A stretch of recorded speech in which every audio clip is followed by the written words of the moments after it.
1. Happiness, an extraordinary life. Happiness is not a state that we can demand. We cannot decide to be happy.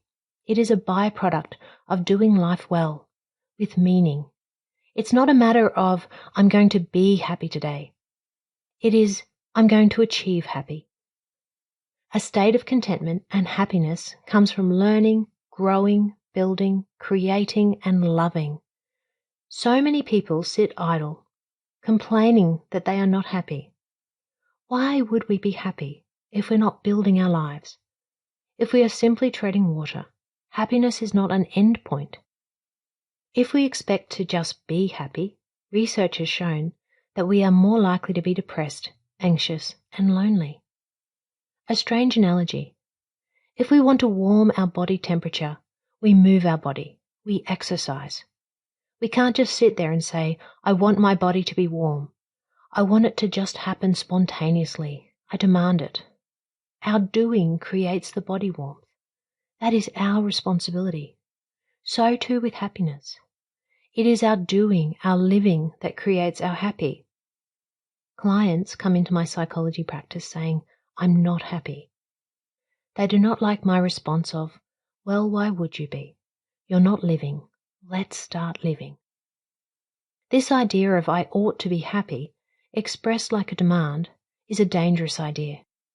It's as if we receive happy from the universe rather than create our conditions to experience joy.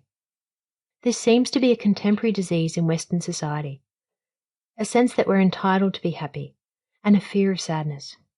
We actually become anxious because we have an expectation that we should just be happy. And if we're not, we feel as if we're missing out. Happiness has not been delivered to us on a platter. Happiness could equally be called wholeness. We must create this wholeness. Happiness equals wholeness.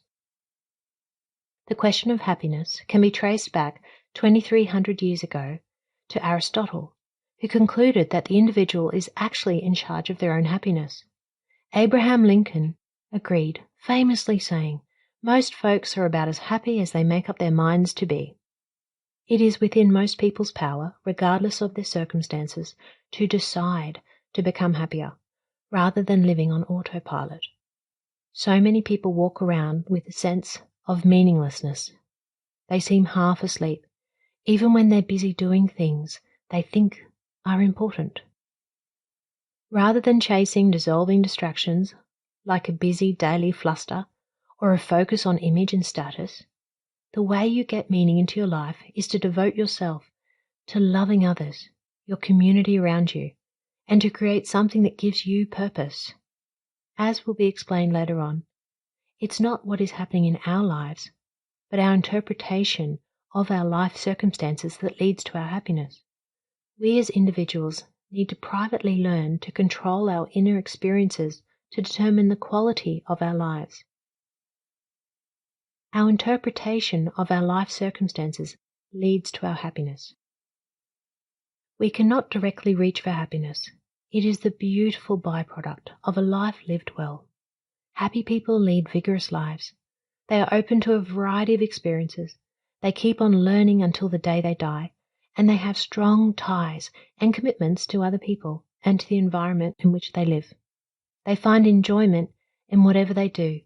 Even if it is difficult or tedious, they are rarely bored, and they can work with anything that comes their way. They can take it in their stride. Undoubtedly, their degree of adaptability is their greatest strength. Happiness is the lovely side effect of living well. It is the living well that needs to be our focus and our responsibility, not happiness. I've realized how strong I have become. I'm not insecure anymore. Reggie, 29-year-old client. Being happy has extraordinary benefits. Happier people live longer and have fewer health problems. Positive emotions protect us and lessen the effects of aging. Happier people have better health habits and immune systems and lower blood pressure.